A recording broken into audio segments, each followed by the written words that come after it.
北大学霸出身，会5国语言，懂化学，搞外贸，谈吐得体，气质书生。没人想到他竟成了跨国追查名单上的关键人物。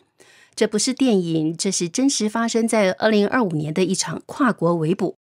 他的名字叫张志栋，江湖上人们叫他王哥。他不是黑帮，也不是街头混混，却靠一颗极聪明的脑袋，在海外搭起一条巨大的灰色供应网。从亚洲到拉美，从货柜到银行，一手贸易，一手金流，把自己变成跨洲地下经济的关键枢纽。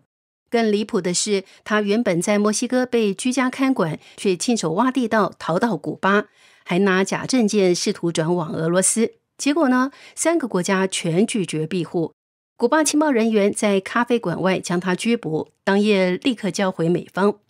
一夜之间，北大学霸的真实身份被揭开，整个跨境化学与金流网络也随之曝光。就在同一时间，川普在空军1号上说了一句话：我们会给出关税减让，但必须先堵住潜体来源。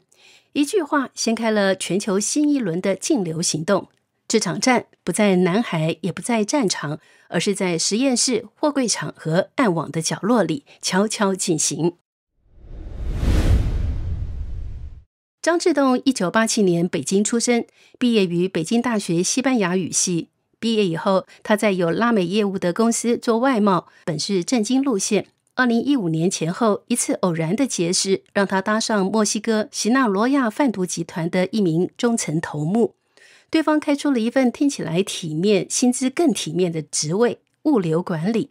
他很快飞去墨西哥，语言顺，性格外向，人脉铺得快。不久，他又与当地的女孩结婚，拿到墨西哥公民身份，彻底入圈。芬太尼在医疗上是麻醉镇痛药，但对毒品黑市而言是低成本、高质效的致命货。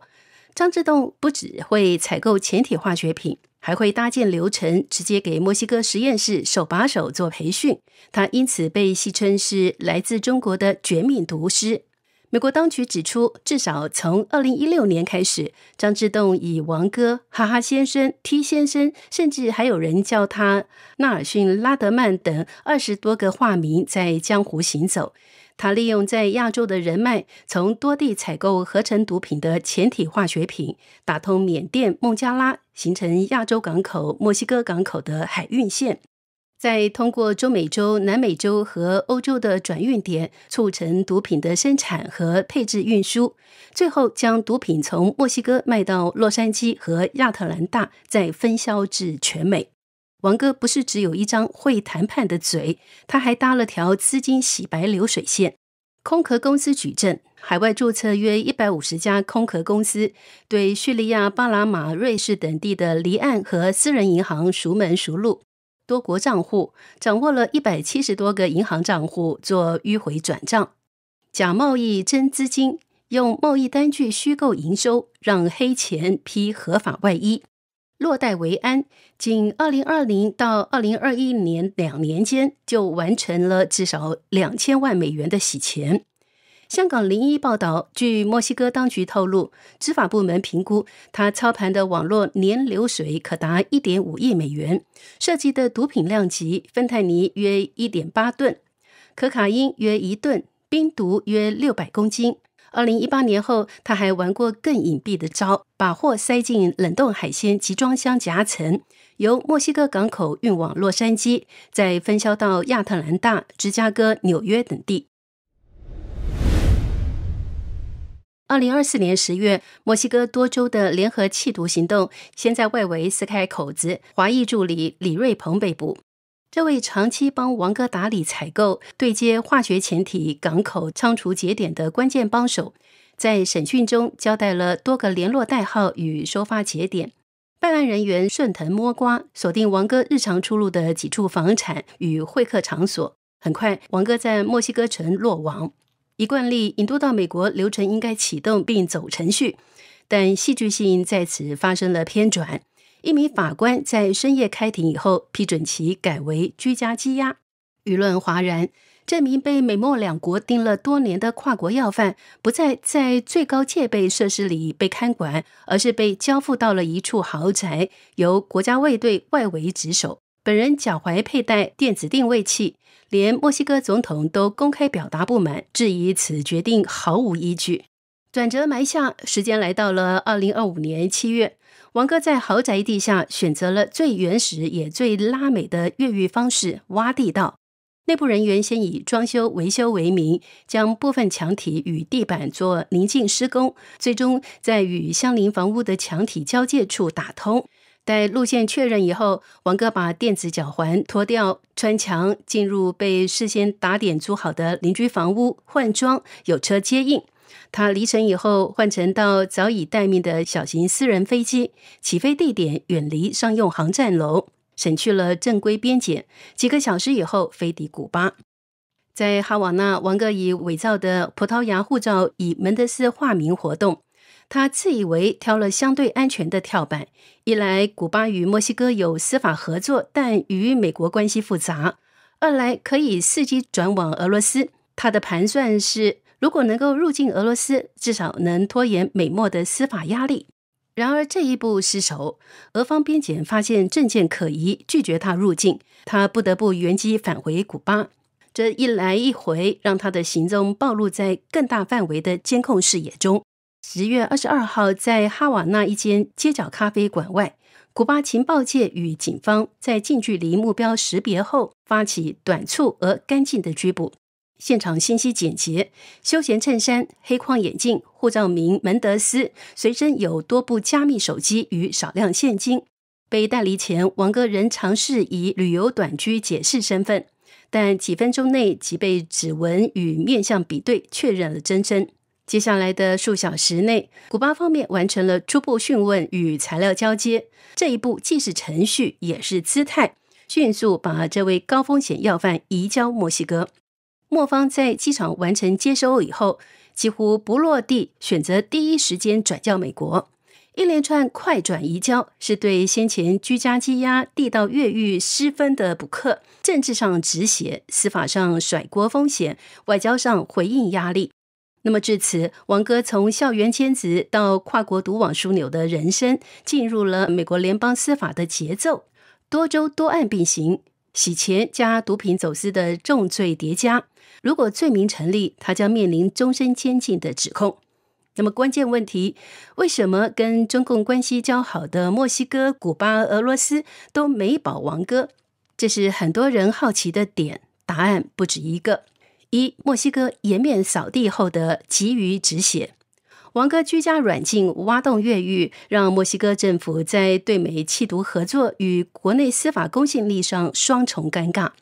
总统与安全部门公开受压，贸易上又高度依赖对美出口。当前美方把芬太尼压制当成核心议题与施压杠杆。在这种政治、经济、治安三重压力之下，尽快的把人交给美方是最省事、成本最低的选择。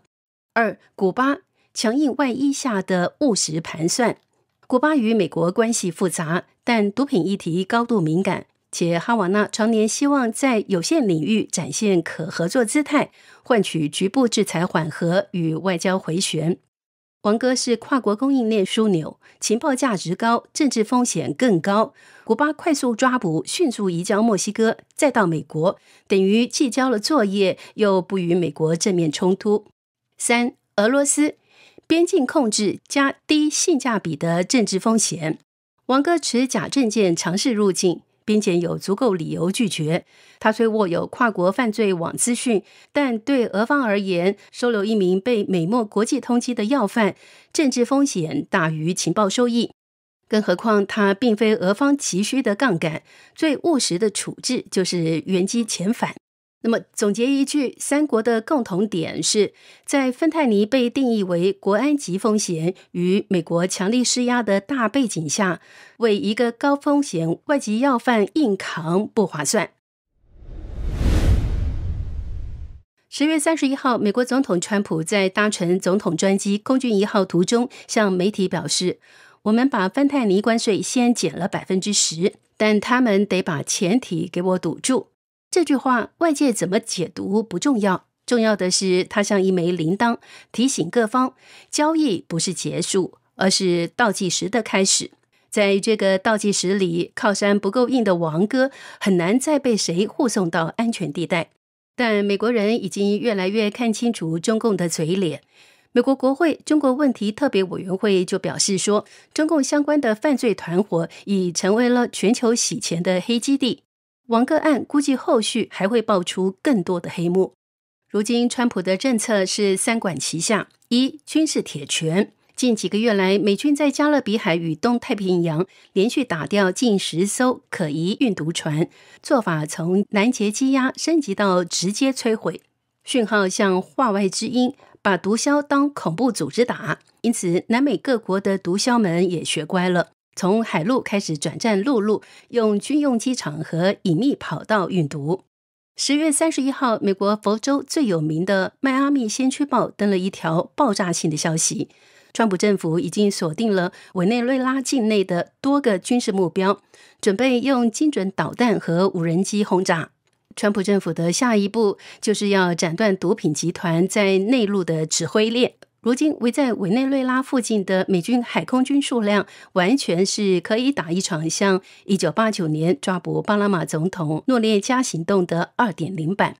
日前美军聚集的波多黎各上空突然开始实施严格的空中禁飞，而委内瑞拉境内也出现了大面积的 GPS 干扰，战争可以说是一触即发，战云压境的画面感拉满。但有趣的是，川普政府官员的反应不一，白宫发言人就一句话说是假消息，但川普在空军1号上又表示说，我们有目标清单了，在等我的点头同意。然后国务卿卢比奥又出来说，所谓消息人士的话都是无稽之谈。2、经济杠杆，关税与制裁针对两端，一端是潜体化学品与周边供应链，一端是为毒枭服务的金融与支付节点。说白了，就是从货到钱都要掐住你。3、外线破网，除了在美洲正面敲打，美方也在东南亚等地清剿电诈、洗钱、加密资产的合成犯罪园区。10月，英美联手端掉柬埔寨的电诈基地，同时冻结涉案人士在境外的大额加密资产与不动产，这条线被扯断，贩毒的洗钱通道也就断了半截。